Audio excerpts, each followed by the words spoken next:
Jello. Hey Justin, it's John. How you doing, man? Oh, dude, I feel like I've been living in a vacuum. I'm glad you called. You want to hang out? Oh yeah? Definitely. I'll be over in a minute. All right, sounds good. Meet you at Do or Dine.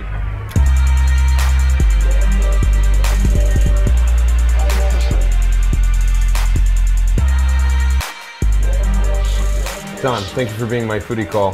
Thanks for having me. I've known you for some time. I would say one of the most interesting things that you served me is a steak that was tender as all get out, but correct me if I'm wrong, it was chuck.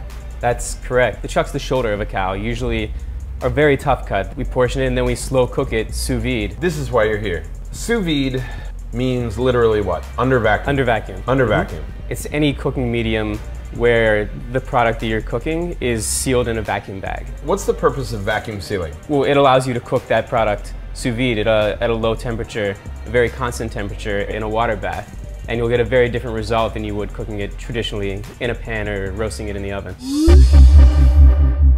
So meat in a pan gets heated generally from the bottom, and then we flip it, and we have well done on the outside, and then a gradation down into the ideal temperature, say medium rare on a steak. With sous vide, you're telling me that the process can make it medium rare all the way through. So from end to end, one uniform medium rareness. So the way that you maintain the constant temperature in the water bath is through this thing, correct? Yep, this guy. So that's an immersion circulator. It's basically a fish tank heater on steroids. Totally, so it has a heating coil in it and it circulates the water at whatever temperature you set it. You can set it to the 10th of a degree. It's very accurate. So I've seen on the internet kind of like home versions of these products.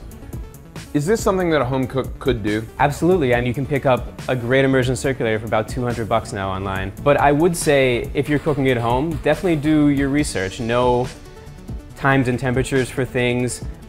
Play around with tender cuts first that don't take that long. Vegetables are great cooked sous vide. And so by cooking veggies in a bag like so, their natural juices and flavors just kind of like stay within them. They don't sweat as much. And you're gonna keep all that flavor in the carrot instead of it going out into the water. Behold. Maybe you're familiar? Cooler. Yeah. So just like we might do at a fancy restaurant, I'm gonna put something in a bag, put it in a water bath, and monitor the temperature. Let's do it. Let's see how it goes. I think a great way to test sous vide is to use a meat that is constantly horrible, and that is turkey breast.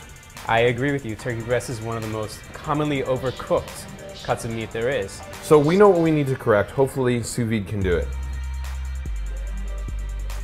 So I've got my hot water hovering around 175 degrees. That's way too hot, but the idea is that once it goes in this room temperature cooler, once the bird gets put in there as well, it'll drop even more. The idea for me is hovering around, I don't know, 150, 160. That's perfect. Thank you. All right, so turkey breast is in the bag. So then I'm gonna throw in just 3 little smashed cloves of garlic, some butter. So then I'm gonna throw in some paprika. Then we'll add a little jalapeno brine. That butter is gonna melt. It's gonna combine with the paprika. The garlic's gonna infuse into it, and that's just gonna make its way around the turkey breast. Beautiful. I'm gonna use the water to kind of displace the air out of the bag. You see how it's pulling the bag together? That's a vacuum. So we've got this in the bag, we've got it in the warm water, and I'm just gonna keep some hot water on hand, on the stove, and replenish as necessary, say for the next 4 to 6 hours. The thing is, because you're cooking it at such a low temperature, you're not really gonna overcook it. Right. So you can leave it in there a little longer to be safe if you're not gonna probe the internal temperature of the turkey breast. So now we have like 4 to 6 hours to kill. What are you gonna do? I'm gonna run down the street and check on my cooks at Willow. All right, I think I'm going to check on my video games. Got some to do over here. See you, man. Wait, come back in 4.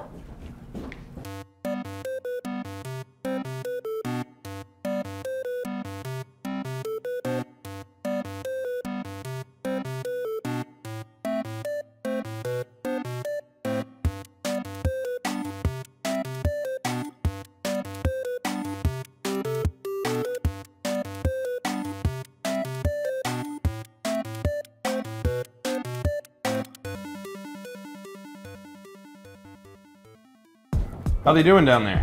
Ah, they're all right. Are you ready for the big reveal? Let's do it. All right, here we go. So temperature is held. I mean, still steam coming out. That's a good sign. And our bag is looking pretty good. Yeah, you can see all the butter melted, combined with the paprika and the garlic. Yeah, looks nice, right? Pretty tasty. All right, so you can see that this is uniform all the way through. It seems to be pretty juicy, so we just need to taste it, shall we? Try it out. Great, I'll cut you a little piece. Not bad. Juicy, melty. No, and you taste all those flavors in there, the paprika, the garlic, they really penetrate the meat all the way through. It's delicious. If it can turn one of the most vile meats into something that is pleasing, has flavor, has a nice texture, I mean, I think sous vide cooking is kind of here to stay.